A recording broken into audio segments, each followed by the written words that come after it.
Tibet. Nazolo Baboye. Nous, on nous a appris, il faut savoir respecter les gars qui ont vécu avant vous. Nalingina lo Baboye. Awa, tu as un biso concurrence. Tu as un ça, ou ya pesi, ou ya complété. Parce que moutou moko te va oti que les gens l'ont ça, on t'y vient à ça. Et alors, moi, on respecte car Bakuluto baza liboso na ngai.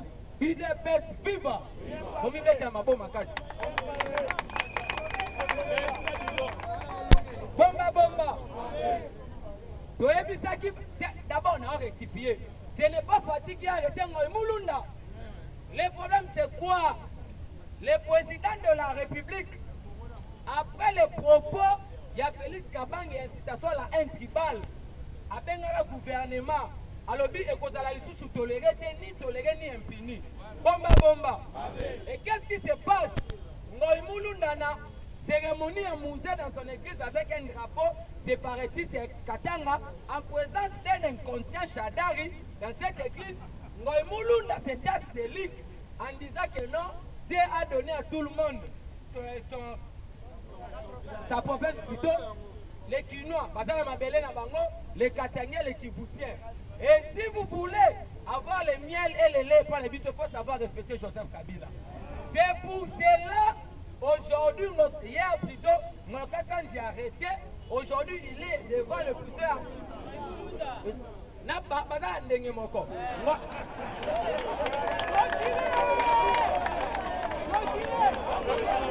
Il ne reste plus pas. C'est pour cela, c'est le socio de même pli. Pas mettre dans la bonne casse. C'est aujourd'hui que Ngoïmoulunda, il est devant la poussière à Kassapa, en procédure et flagrante. Et qu'est-ce qui se passe? Et ça là, la où Félix a su pouvoir mettre mon biloko et bandi. Devant des mémoires, héros national Lumumba, assassiné dans Katanga par Moïse Tchombe. Les bâtiment n'ont pas réclamé les tribus et puis ils n'ont pas déclaré la sécession. Mouzé arrive dans ce pays. Sans argent, sans provision. Les Kasséens n'ont pas réclamé leur tribu et puis la sécession. Mouzé, même moment, il a mal commenté pour la mort de Mobutu. Les Équatoriens, comment côté, vous êtes passé la sécession. Joseph Kabila, les fils, on a dit, ouais, voir même nos frères. Les Kasséens n'ont pas dit que non, ils sont déjà de notre tribu depuis la sécession. En 2011, on a incarcéré 96 jours les fêtiers du Séké du Amboulou et Kabila. Les Kasséens n'ont pas dit que non, c'est parce que le vieux Etienne il est de notre tribu. Mais aujourd'hui, chose grave plutôt, Félix Antoine Tshisekedi au pouvoir, il y a les citations à la haine tribale et puis l'apologie aux rébellions. Et c'est pour cela que je vous dis que non, ma père, il y a tribalisme, c'est Adolphe Mouzidou, c'est Martin Fayoulou et la Kaya Kabili Mobima. Il est best viva.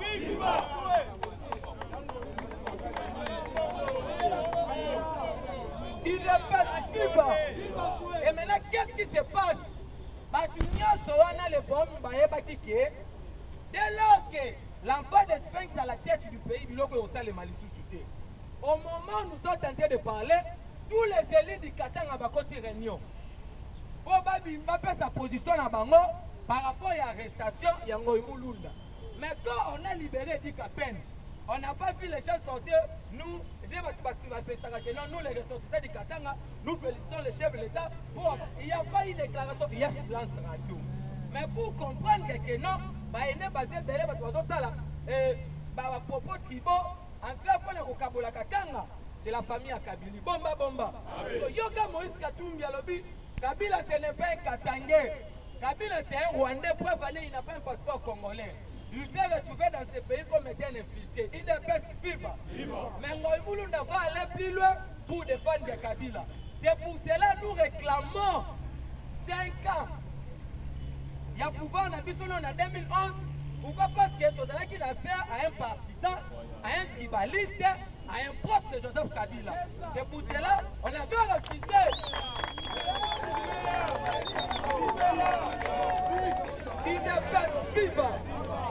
C'est pour cela qu'on avait refusé de proclamer Étienne Tshisekedi Wamuluma comme président de la République. Alors que devant nous, nous avons affaire un partisan du PPRD, un proche de Joseph Kabila. Comme Kabila était du Katanga, il fallait qu'il a proclamé Kabila. Gloire à Dieu, aujourd'hui, la vérité est finie. C'est pour cela que nous réclamons des mandats. Nami Balé, on est ça là combien? On va t'appeler ta toi, tu es tout le monde. Il devait vivre. Bomba bomba. Si quoi, une union sacrée. Yogala Gobeta Milobi. Les 4 ministres du gouvernement démissionnaires. Na oye. Bah tu nous quoi Bolobi na oye. Bureau d'Ajamboso na oye. Bomba bomba. Et qu'est-ce qui se passe? Le ministre à pêche, dans tous les 4 ministres, par exemple, 71 députés. Et puis, dans 4 gouverneurs, il y a province. Balobi Mokonzamboka, nous sommes venus vous donner nos députés, en fait, pour servir la population congolaise. Déjà, côté au 70, il y a ensemble de Liban. Et maintenant, qu'est-ce qui va se passer? Bah, tu nous crois que déjà les longs points de presse. En amont, il a rectifié d'abord les propos. Il y a un journaliste qui avait dit que non, on avait donné un bâti, 1 500 000 pour l'instant la moussole avec informateur. Bomba bomba. Bâti, c'est faux et archi faux.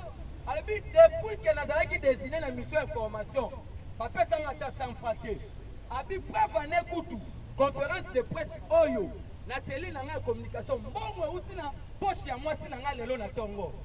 Alors, moi, je vais me confier la poche au Mokonzamboka ou Pesangaï. Mais à l'objet, je suis contre les flatteurs et puis des gens basant sur l'escroquerie politique comme Bastille Mikaya disait qu'il va soutenir Félix en 2020. Kindoki. Il ne pèse viva. Tu vois, qu'est-ce qui se passe? Le président avait promis qu'il y aurait une armée de professionnelle. Les lots, armée de doté en 3 avions de guerre. Mettez-le ma bombe à casse. Yami Balé. Les unités mixtes par commando, il y a la 3e région militaire. Nakatanga, pour la ville de CNI, mettez commandant, c'est pas ma bonne casse. Les loyaux, les 9e région militaire, par tout qu'on a 3 hôtels au Mabomaki, Kambiste, n'importe la Lubumbashi. Mettez ma bonne casse. Quelqu'un m'a rapporté à l'intérieur, les gens ne comprennent pas. Et puis maintenant, il y a un moment où comprendre ce qui se passe actuellement. Parce que vous-même aujourd'hui, le président de la République a reçu le ministre des Affaires étrangères rwandais, l'ambassadeur, n'a service à renseignement Nyoso. Et maintenant, le vrai problème, c'est quoi? Déjà, ils sont en train de préparer la présidence de l'Union africaine. Parce que Paul Kagame, j'ai dit, je vous remercie. C'est le but que la procureure Maboko Makas, à sa ici, il est baissé, qui va? Il est baissé, qui va? Et ça, normal, à sa mystique. Procureur à sa mystique. Il y a un photo assez important. Qu'est-ce qui se passe dans le matin? Mouvement Kabili Aza Kobanga, la présidence de l'Union africaine, à Maboko Félix Tshisekedi. Parce que bien que opération tolérance zéro et qu'on sur Bazaba en terre, il y a des hommes. Papa Tshisekedi dans le Mara Nangoïbou, Natoyebi Yango. Que yo on connaît un Amounako Yango, la Moka. 11 ans après, on reconnaît un vrai prophète par sa prophétie. 11 ans après, 10 ans après, pardon, 10 ans. De 2011 à 2021, c'est 10 ans. Il y a un autre Bible. Batouya Mouvement Kabili doit comprendre que le pouvoir a changé de temps. Il faut que tu comprennes, même nous les combattants, nous devons comprendre. Il faut que l'ère à laquelle nous sommes. Dans un pouvoir est dans ma boque, il y a peuple. Parce que Moutou Azokamba solo, Azao Ayokaka, base. Moutou Azokamba solo, Azao Ayokaka, base. Polémique est mati autour, il y a désignation à Premier ministre. Autour, il y a ministère régalienne, la Moïse, la Bemba. Mon cher, personne ne nous dira au contraire si ce n'est que Jean-Marc Kaboun, na Katia Makambotali, discussion à Bemba, na Moïse, le roi le chef de l'État. UDPS est vivant. Je suis le communicateur d'investigation. J'ai rencontré le président Kaboun de l'UDPS. Je lui ai dit, président, Bisso Tozali Babouche Nabino auprès à base. Vous allez nous dire la vérité au juste quelle est la demande de Bemba et Moïse par rapport à un ministère, y compris la place du Premier ministre. Alors, mon cher combattant, mon jeune frère, soyez-vous tranquille et très à l'aise. Pendant que moi, votre interlocuteur valable, Naza agité, Naza une déclaration de Twitter, Nyonso bozoyoka ezali makele la buso betela jamba kabut maboko makasi 520 giga oyo azali aigle du pouvoir Bemba Moïse baza na eloko bakobetela biso lisolo na kati ya assemblée nationale ya lelo te parce que bango mibale baza badepute te les tous se jouent au niveau de l'assemblée nationale kanga makambo nazoloba alors le président de la République il avait juré que par la dissolution de cette Assemblée nationale au Tozomonao, quand Mabounda était là, le président appela président Jamba Kaboun et Augustin Kabouya en leur disant que je vois que cette fameuse Assemblée nationale dirigée par Mabounda, ils ont posé un problème pour l'avancement en Boka. Pour moi, nous avons souhaité là-dessus, Jamba Kabounda tombola le Boko et Belé Boza Wedama lobby président, Pesanga charge Oyo. Toko basculer majorité parce qu'aucun parti politique n'a la majorité pas. UDPS est vivant. UDPS est vivant. C'est ça la logique des choses. Maintenant le problème c'est quoi? Pourquoi il s'amouninga? Et ça peut être là, parce que l'histoire est le récit du passé.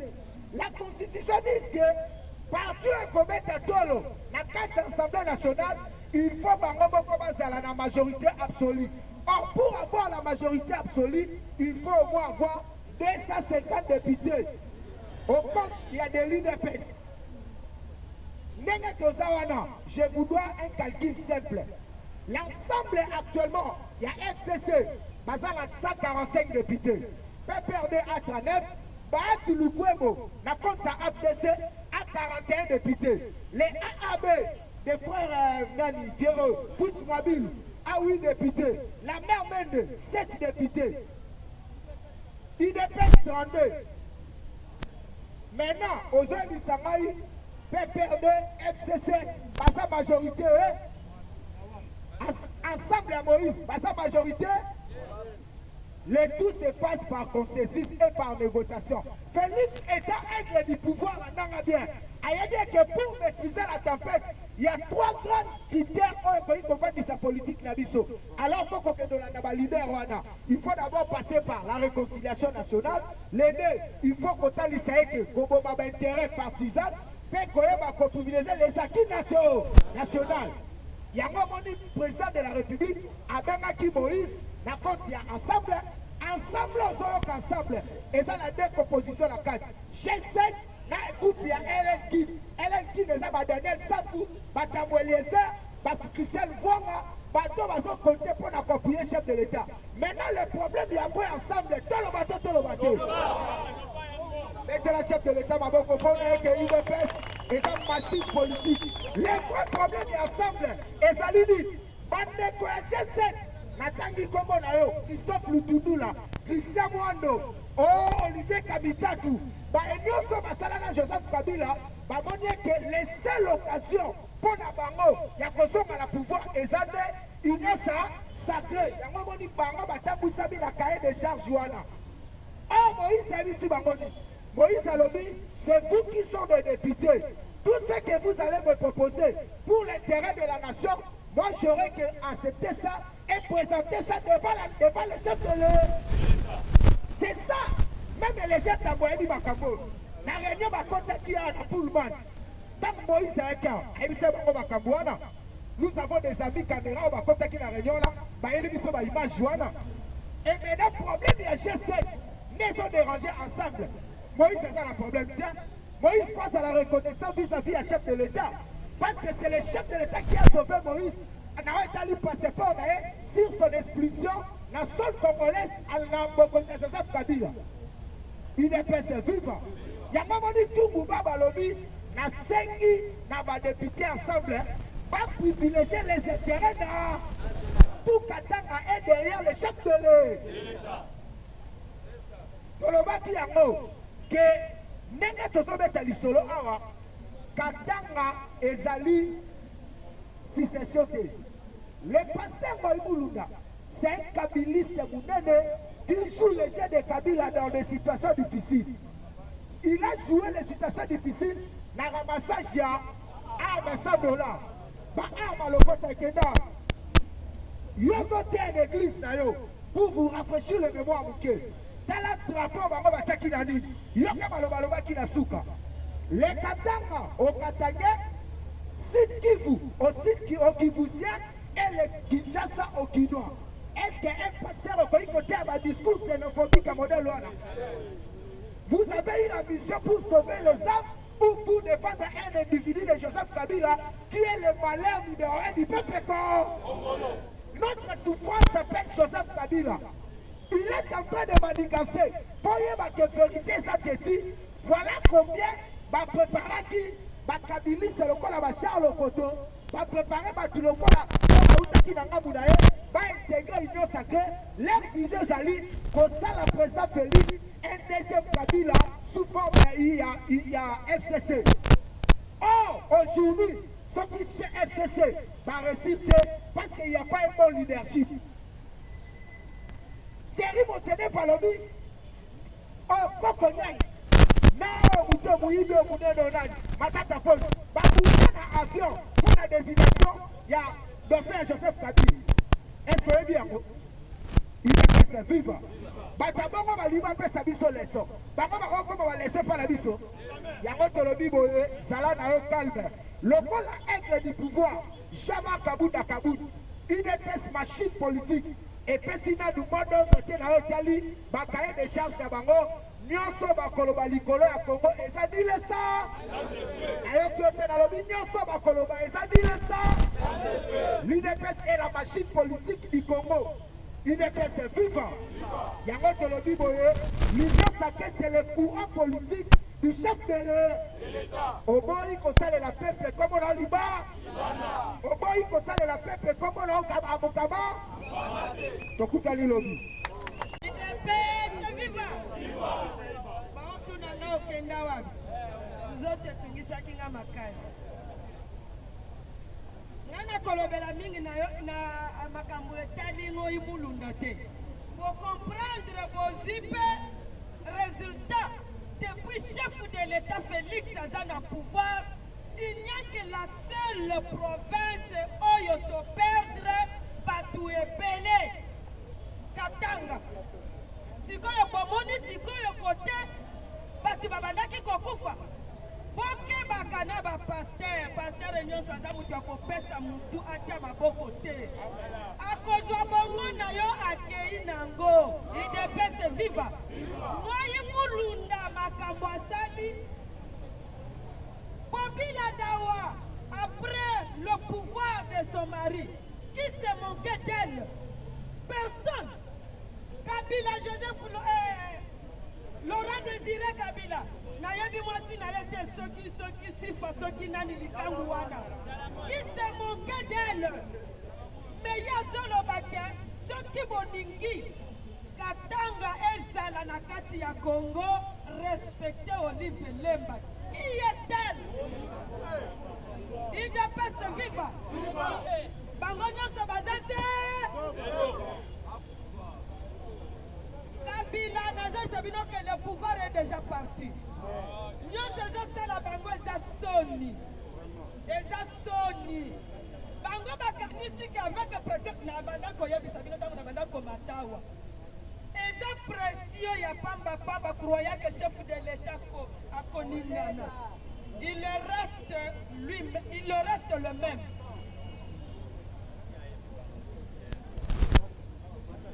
Yewana akei akanisa kike omoni ntango batindi basoda kuna oyo bakolege précédent oyo bauti koloba eza bakanga Kabila mbo je ne sais pas mais Kabila mpo bakanga ye eza teke Kabila bakende okangela ye na ele Lubumbashi non Kabila bakotindela ye ale matawa matiawa kena kinga kati na ye batie ye maboko Kabila aza nani lisusu dans ce pays aza nani po bomona ke na Congo bon nana kokota kuna te bandeko na biso oyo baza lisusu na makambo ya bakangi ndeko na bango babimi balabala botika eza karaktere moko mabe Etienne Tshisekedi basala ye boye ano quel jour bomona bandeko na biso soi-disant naza kasayani te mais jamais batikala kodefile awa mpona libération immédiate UDPS viva osali mabe bakangi yo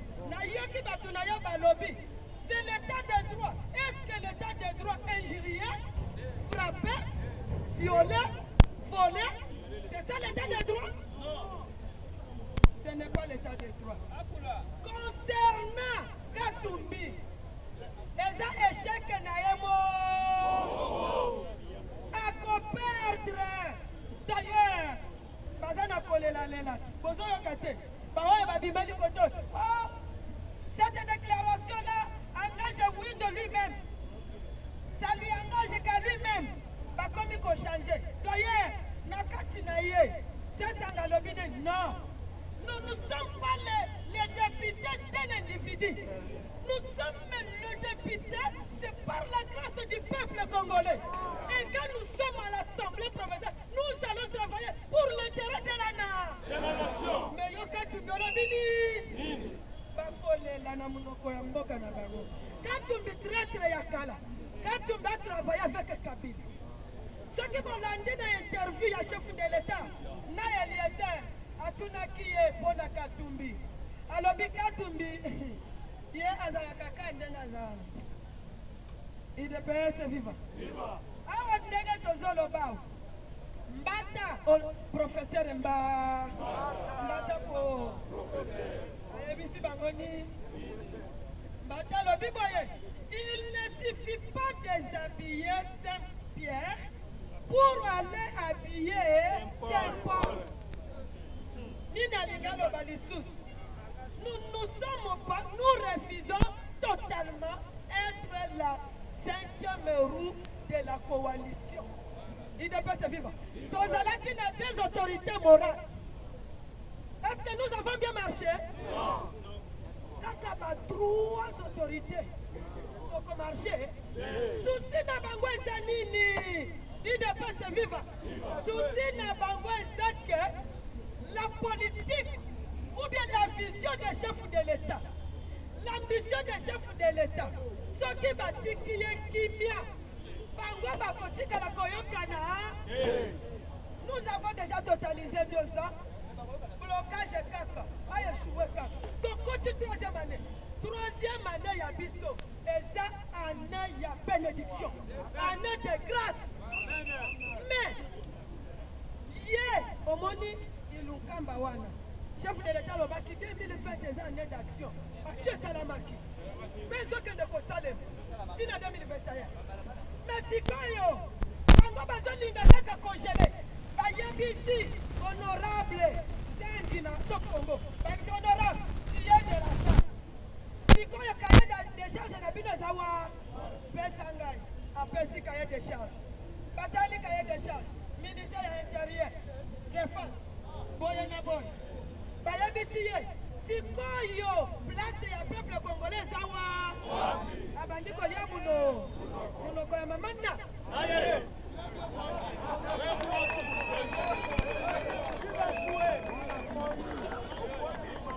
Noele cha Chani no papa moko ya maye yokendenga lobi.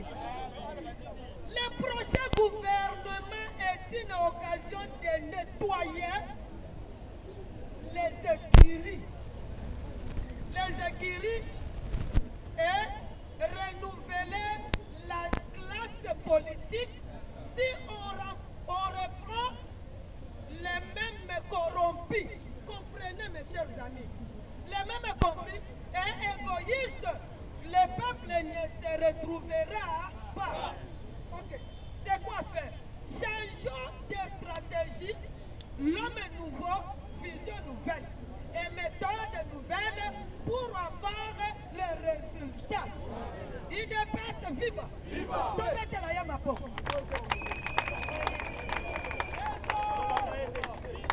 Bino nyonso boyoki ndenge alobi, bango wana ba égoïste.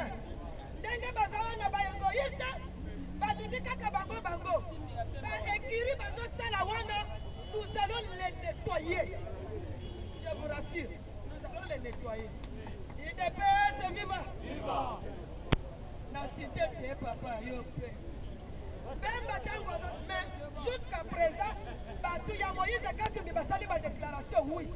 Mais même dans le style, il y a qui a fait la déclaration.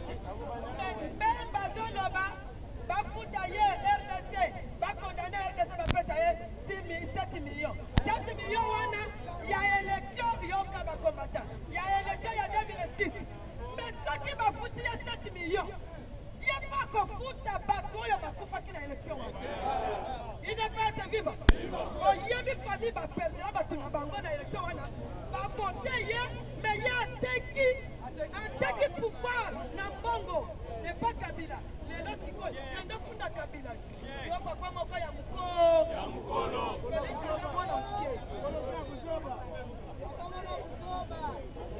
la RDC n'est pas dans la bino. La RDC, pour que la RDC décolle, la RDC n'a pas besoin de Katumbi ni Bemba. La RDC a besoin de chars. Si quoi, Bango Bazabana, Nayoki Bazokata Katanga. Awa Tozana Boulevard, poids lourd, entrée Ndolo, numéro 37. Awa Tozote Kaba produits alimentaires en gros et en détail. N'a pris à le peuple d'abord, maison les greniers, prix à moins cher. Fachi Beton, Tolia, Totonda. Bana Congo, bana Mikili, monde entier mobimba, ba balinga Holanda yokason. Tala mokili moni, ozo kate moins loko ezali. Donc chez papa Laurent na maison les Créniers na maman na nous, okokoma wana so komi, okomona ba prix oya ba biloko même niveau ya Bruxelles. Donc produit wana ezaka toujours na Bruxelles pour en désordre. Kende kuna yo moko misoneza témoin. Ko vanda te pusana pembeni okovivre qui vivra verra tango kokoma yo comprendre que te masole za lindenge nini kolia kotonda nyata borto fachibe.